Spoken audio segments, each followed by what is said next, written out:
Perfecto. Muy buenos días a los estudiantes de la Cátedra de Ética. Hoy es jueves 27 de mayo, última semana del mes, ya casi terminando y alegres de pensar para ustedes que trabajan que van a recibir por ahí un poquito de su salario. Así que felices, haciendo planes. Esta mañana quiero darles la bienvenida a los integrantes de esta clase, pero particularmente a los integrantes del grupo número 8. Por ahí tenemos a Mauricio, Marcela y a María. Y miren, esta mañana también tenemos el honor de tener al pastor Germán Ayala, está con nosotros acompañándonos. Así que vamos a dar inicio a las exposiciones esta mañana para que podamos continuar con el proceso de enseñanza-aprendizaje. Dejo con ustedes a Mauricio, que él es quien nos va a introducir el tema esta mañana. Mauricio, el micrófono es suyo. Gracias, muy amable. ¿Me permite el espacio para compartir pantalla?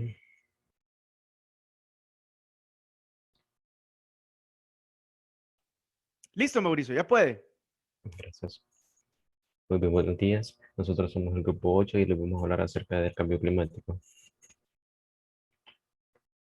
¿Qué es el cambio climático? Primero que nada, tenemos que conceptualizar que el cambio climático es una variación del estado del sistema em, terrestre formado por la atmósfera, hidrosfera, criosfera, litosfera, biosfera, en la que perduran los periodos en un tiempo suficiente largos para alcanzar un nuevo equilibrio. En correlación a lo que estamos viviendo actualmente, se podría decir o se podría combinar para palabras mejor entendibles de que el cambio climático es algo que sucede a menudo y a lo largo de la historia. Sin embargo, ha sido producto o tiene daños colaterales con relación a lo que es la mano humana. ¿Qué podemos entender acerca de esto? Que el ser humano ha infringido un papel bastante relevante en el transcurso del cambio climático. Además de eso, podemos denotar de que el cambio climático es un fenómeno que los afecta no solamente en algunas áreas de El Salvador o, para ser específico, en la ciudad, sino que también es un problema que afecta a nivel mundial, en países, en regiones. Las consecuencias pueden variar.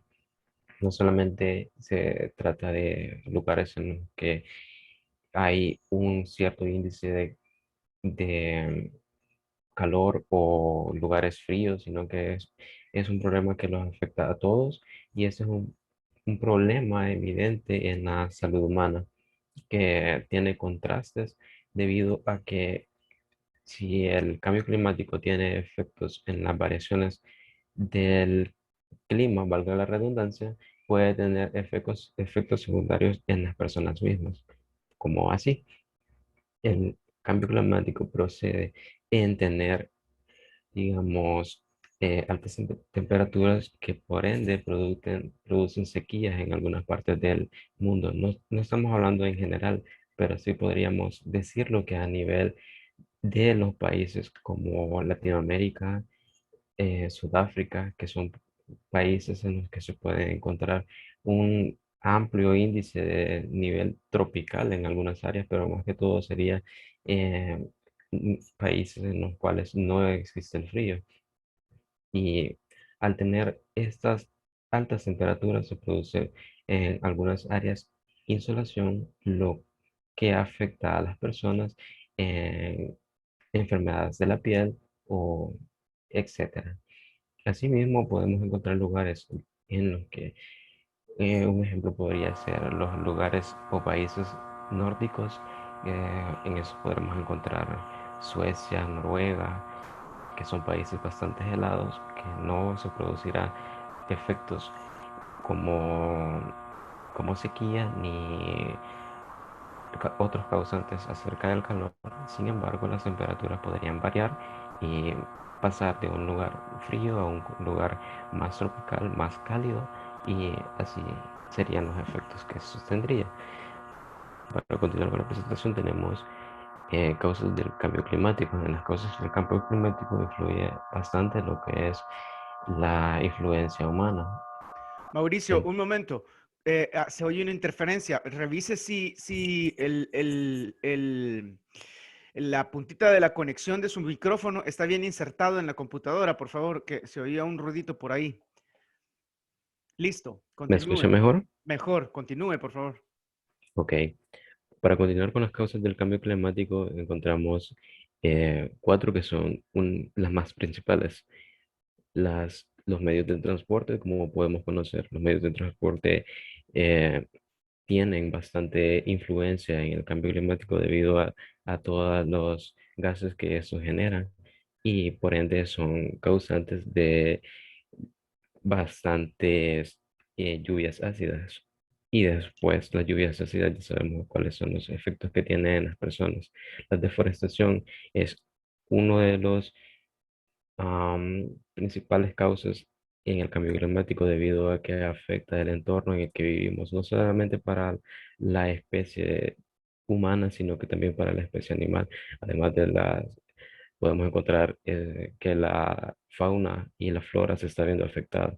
Y nosotros podemos decir, ok, pero ¿cuáles son esas áreas si no tenemos prueba de lo que estamos hablando? Y fácilmente podemos encontrarlo. Uno que se ha hecho bastante viral que es el oso polar. A medida de que el cambio climático sigue agudizándose, el oso polar tiene la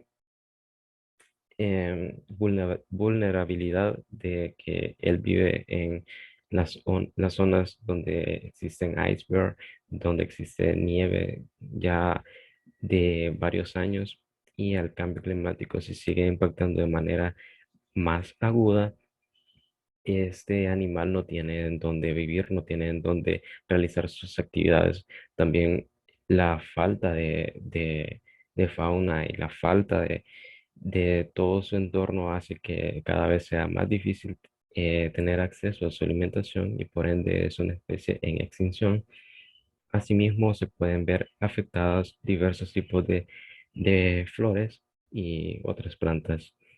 En el área de los pesticidas y fertilizantes podemos encontrar un punto bastante controversial en algunas personas debido a que bastantes de nosotros nos hacemos las preguntas y bueno, si uso este aerosol, ¿cómo le estoy afectando al medio ambiente? Y voy a plantear un ejemplo que creo que todos nos ha pasado, que a todos nos ha ocurrido, es que si nosotros estamos ya sea en la sala, en nuestro cuarto o más que todo en los días de calor y nosotros comenzamos a sentir bastantes zancudos o mosquitos, lo primero que hacemos es tener a la mano un un pesticida que no quiero mencionar ninguna marca, pero ya sabemos cuáles son. Y bueno, lo que hacemos primero es rociar. Pero ¿qué pasa si nosotros estamos acostados y rociamos hacia nuestro alrededor?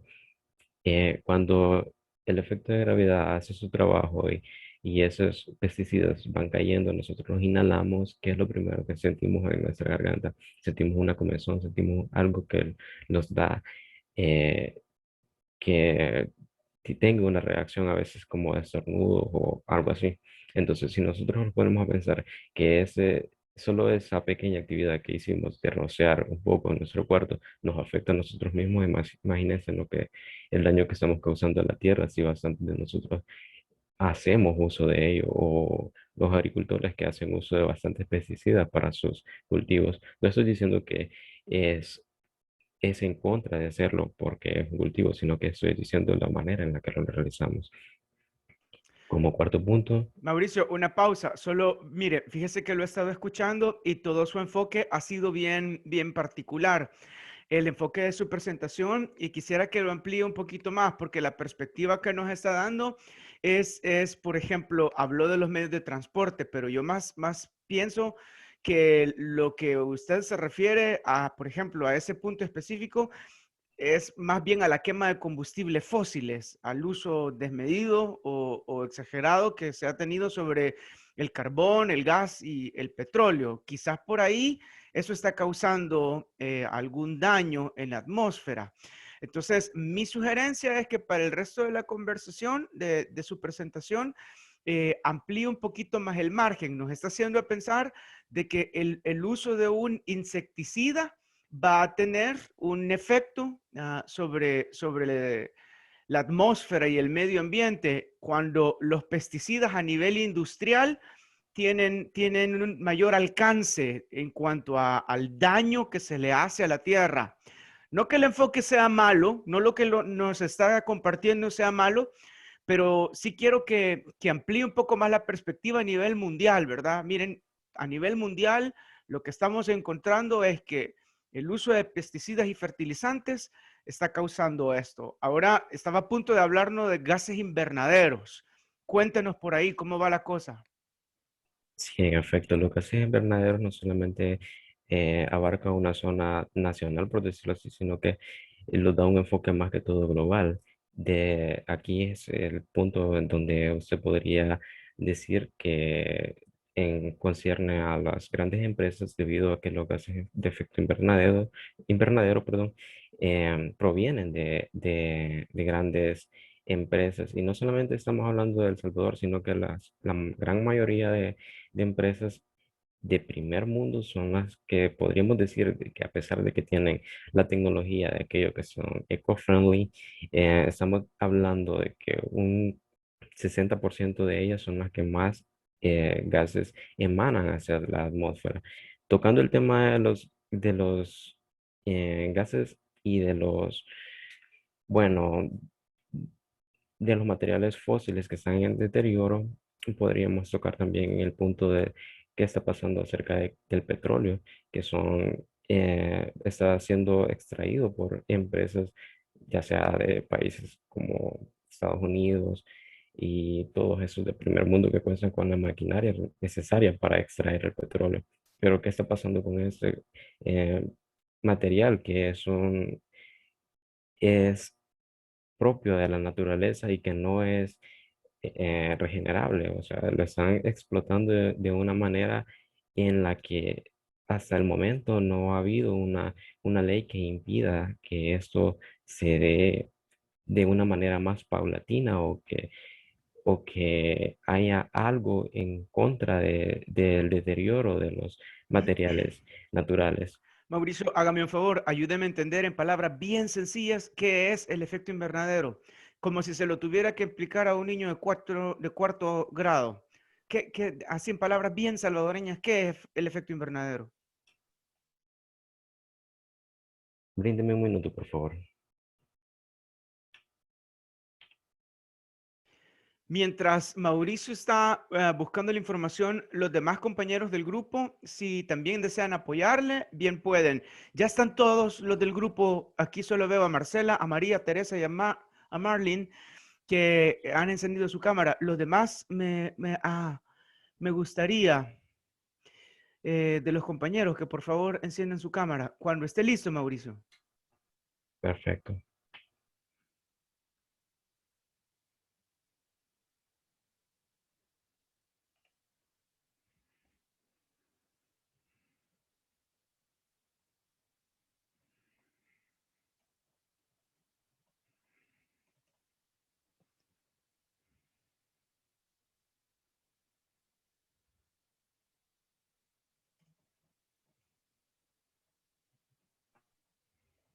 Bueno, yo lo tomaría de una manera en la que el efecto invernadero es el producto em,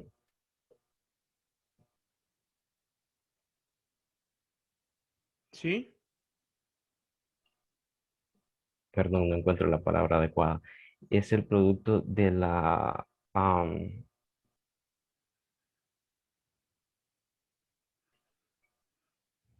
daño que le estamos haciendo por parte de las grandes empresas hacia el globo terráqueo, en este caso hacia la Tierra. Ujú. No. Alguno del grupo, por favor, que le ayude. Adriana, aquí ha levantado la mano. Palabras bien Hola, Liz. simples. Sí, Buenos días. Yo no soy parte del grupo, pero quisiera aportar. ok. Y lo que yo tengo, bueno, de conocimiento que es cuando se queman como combustible y eso va a la atmósfera, ¿verdad? Y crea como una capa. Ujú, Entonces esto hace que la temperatura de la Tierra aumente ujú. y ese como aumento de temperatura es lo que se llama el efecto. Ajá, el efecto invernadero. Gracias, Adriana. ¿Qué le parece, Mauricio? ¿Ya había escuchado de eso? En sí, lo que pasa es que me confundían en los términos. Ajá. Entonces, ahora en palabras más sencillas, cuénteme, o alguna de sus compañeras, ¿Qué debemos entender por por este efecto invernadero? ¿Qué es? En palabras bien sencillas, ¿cómo lo podríamos describir? Los gases quemados que llegan hacia la atmósfera y producen un efecto en el cual las temperaturas varían. Ujú. Bueno, continúe.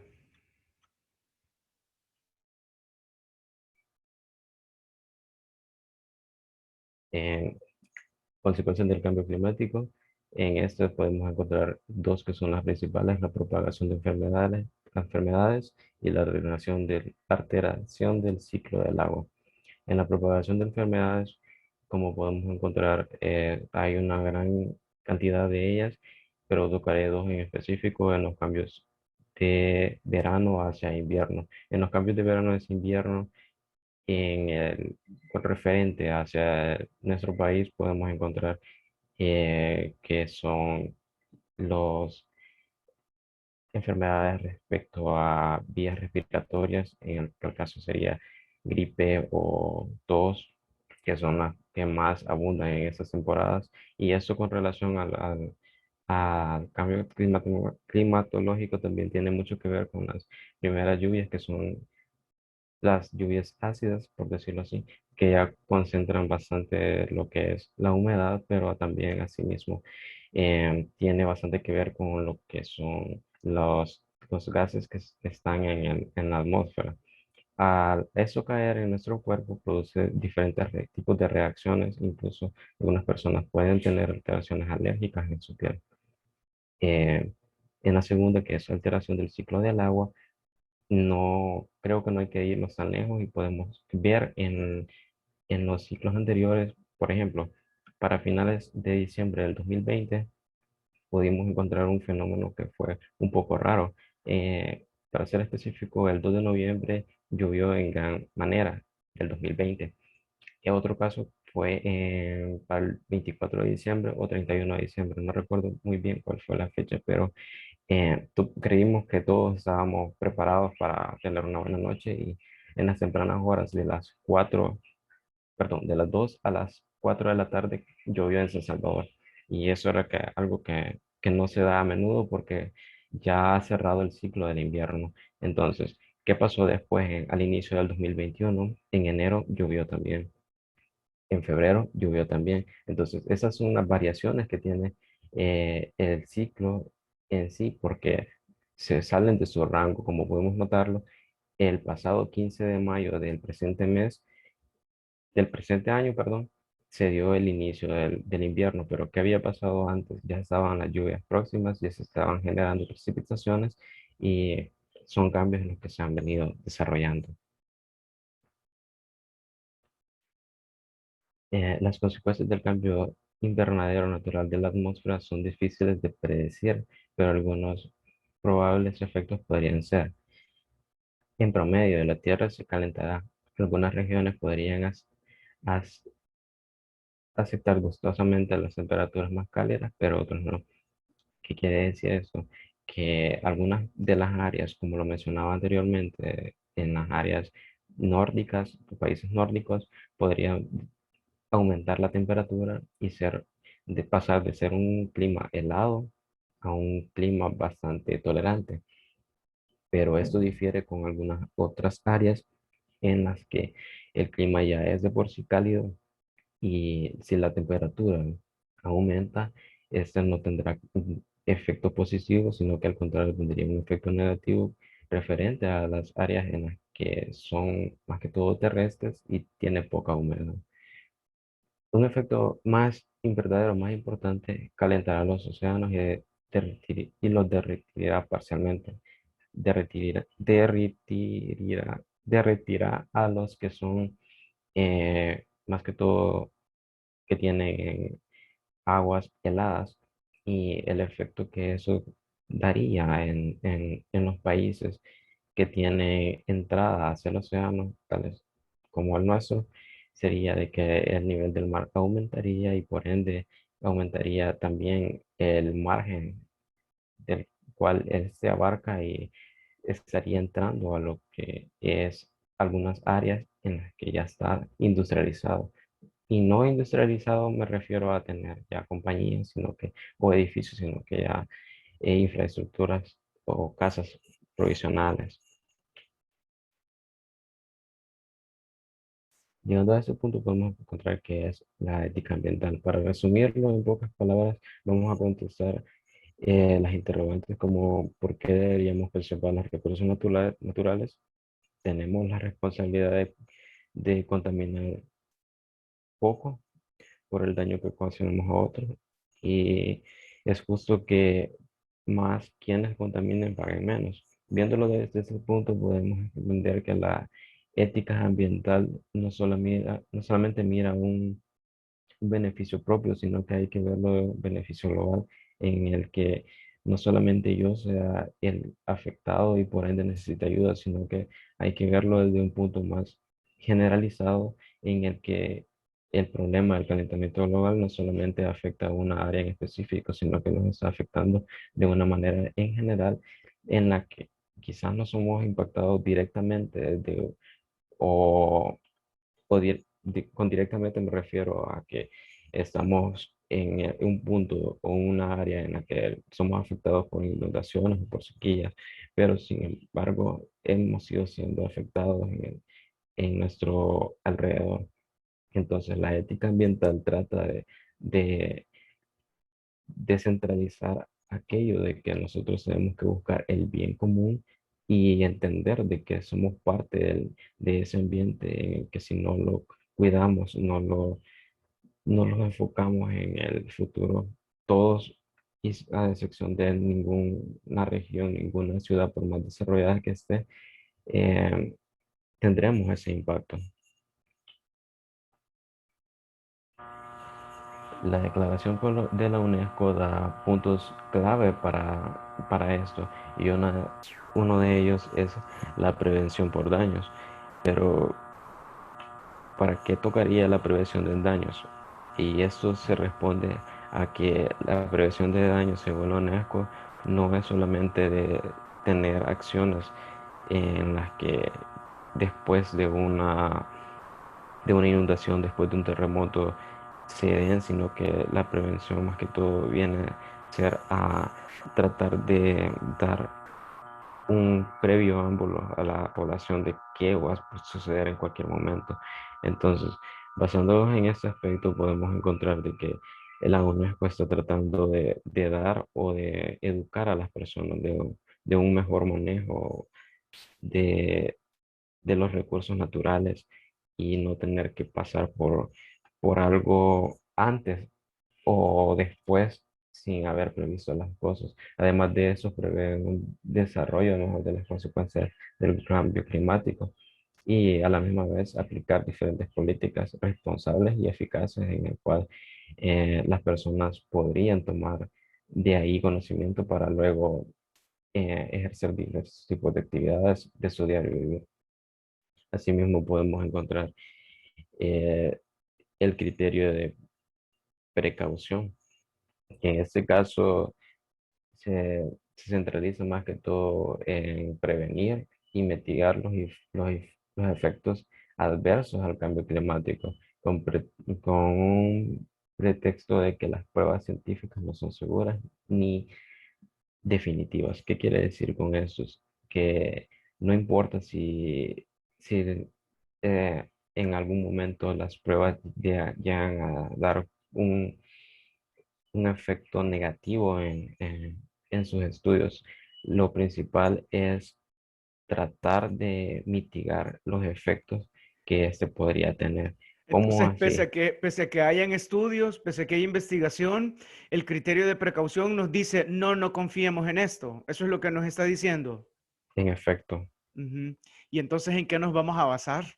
Si no nos basamos en el estudio y si no nos basamos en datos científicos que comprueban a lo que hoy llamamos efecto invernadero, ¿cuál es el criterio que vamos a tomar para decir, ah, bueno, deberíamos de prevenir esta situación? ¿En base a qué lo vamos a hacer?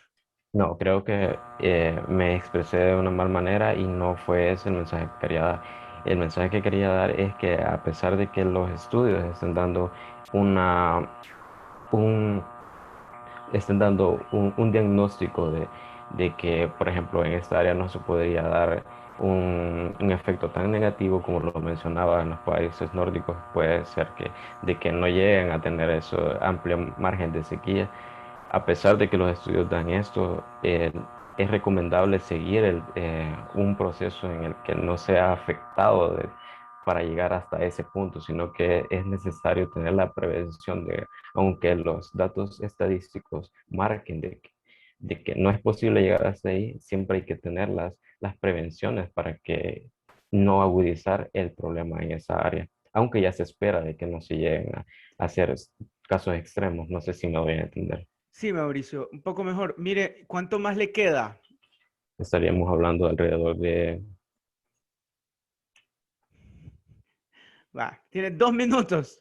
vaya, en 2 minutos le voy a dar la conclusión nada más. ¿Te parece? Porque solo me quedaban 2 puntos para tratar, que es la solidaridad y Sí, el conocimiento léanos científico. las láminas para que al menos podamos tener acceso a la información. Léanos Bueno, las láminas para que siga. en el punto de solidaridad, la UNESCO plantea de que tenemos que ser, eh, valga la redundancia, solidarios con los pueblos o con las personas que más lo necesiten en caso de algún tipo de inundación, de algún tipo de desastre natural. Tenemos que actuar de forma colectiva y prever aquello de que en esta área puede ser afectada o necesitarán más ayuda en caso de que cierto desastre ocurra. Entonces, más que todo se enfoca al tratar de trabajar colectivamente y no individual o por ciudades o por países nada más. En lo que es el conocimiento científico e integridad en la adaptación de decisiones, tenemos lo que son reforzar vínculos entre la ciencia y la política a fin de propiciar la adaptación de decisiones apropiadas y la aplicación a largo plazo de estrategias pertinentes que tengan en cuenta la prevención de riesgos. Y bueno, como conclusión podemos determinar de que el cambio climático es un efecto es un fenómeno que se ha venido dando a lo largo de la historia. Sin embargo, ha tenido un impacto más fuerte en los últimos tiempos. Para ser específicos, quizás desde la época desde los años de 1950 hasta la actualidad, se ha visto un gran avance a nivel, bueno, un gran avance negativo a nivel global. Y en estos hay que puntualizar que de los años del 1999 a 2100 se prevé que siga en aumento del 1,4 al 5,6 en grados centígrados a nivel global. Entonces, podremos tener en cuenta de que es un fenómeno en el cual el ser humano ha tenido bastante que ver y lo seguirá haciendo si no tenemos lo que es una ética basada en el medio ambiente, de la cual nos sirva para tener un preámbulo de qué es bueno y qué es malo con relación al medio ambiente. Y bueno, eso sería todo. Muy bien, gracias Mauricio y gracias también al grupo 8, de verdad, hubiera esperado un poquito más de participación de sus compañeras cuando se trabó un poquito por ahí, pero está bien. Vamos a dar paso entonces al siguiente grupo en exposición y tengo ya la advertencia de que nos quedan más o menos 6 minutos en esta sesión. Lo que voy a hacer es que voy a interrumpir al grupo cuando ya esté a punto de cerrarse y voy a abrir la próxima sesión y continúan para aprovechar el tiempo. El grupo 1, los integrantes del grupo 1, les voy a pedir por favor que enciendan su cámara. Ya veo a Luis por ahí, no sé si Luis era uno de los integrantes del grupo 1. Ahí está, Daniel Martínez y los demás compañeros también, Luis, Francisco y ¿quién más? Por el momento solo ustedes. Ahí está, Irene, fantástico. ¿Quién de ustedes va a exponer, chicos? Yo, buenos días, Lick. Yo. ¿Me escucha? Sí, les escucho, a ambos, a Daniel y a Luis. Entonces, solo pónganse de acuerdo quién va a ser el primero y ya tienen acceso a los Ya controles está. para que puedan compartir. De acuerdo, licenciado, ya estamos. Arranquemos entonces.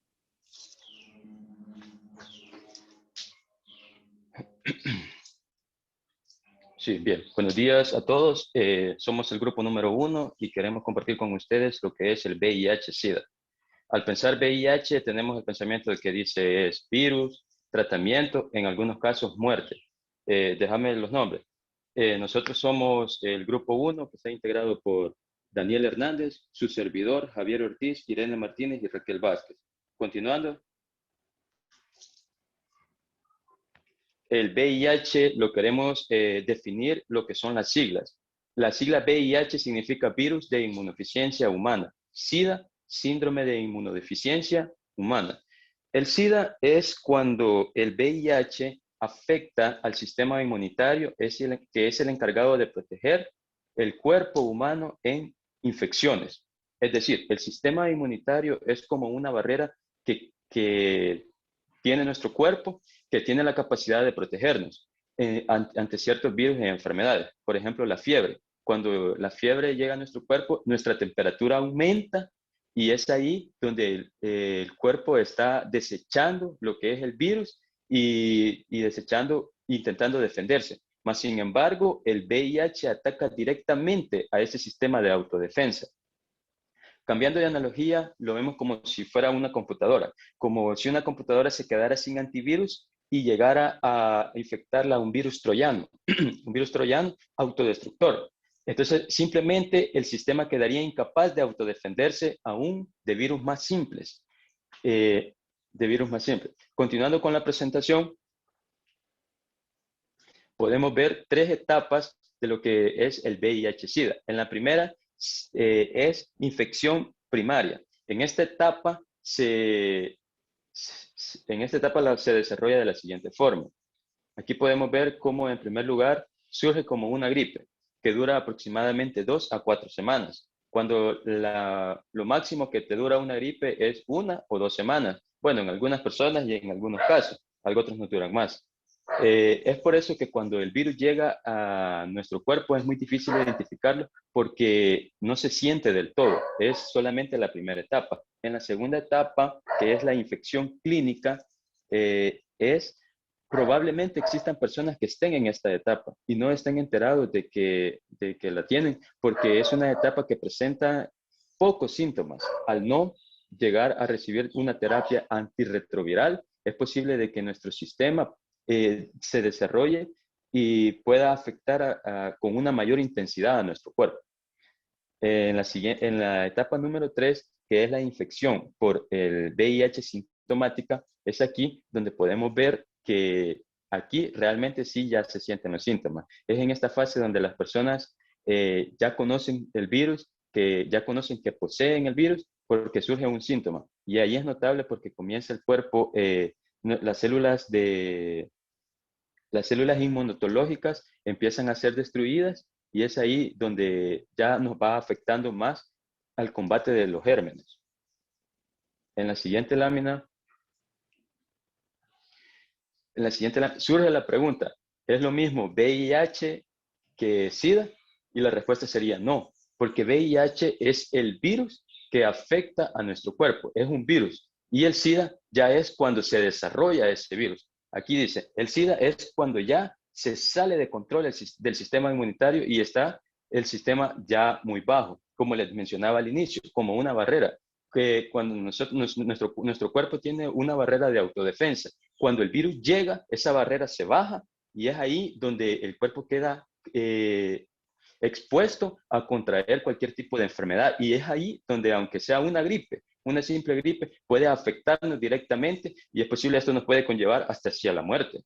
El 1 de diciembre de 1987, la Organización Mundial de la OMS propuso que se detectara el Día Mundial del SIDA, que se declarase, el Día Mundial del SIDA. Su objetivo es aumentar conciencia sobre la enfermedad, combatir el estigma asociado contra ella y mejorar la educación de epidemia. Continuando, mi compañero Daniel. Solo, Lick, no sé si me escuchan bien, ¿cree que podemos pasar mejor a la otra reunión? Que a lo mejor nos queda un minuto, veo yo. Sí, tiene razón. Para darle paso, cortamos ahorita esta y nos vamos a la siguiente. Buenísimo, Daniel. Vamos a hacer así. Entonces, vamos a conectarnos en el otro vínculo. Hagamos eso.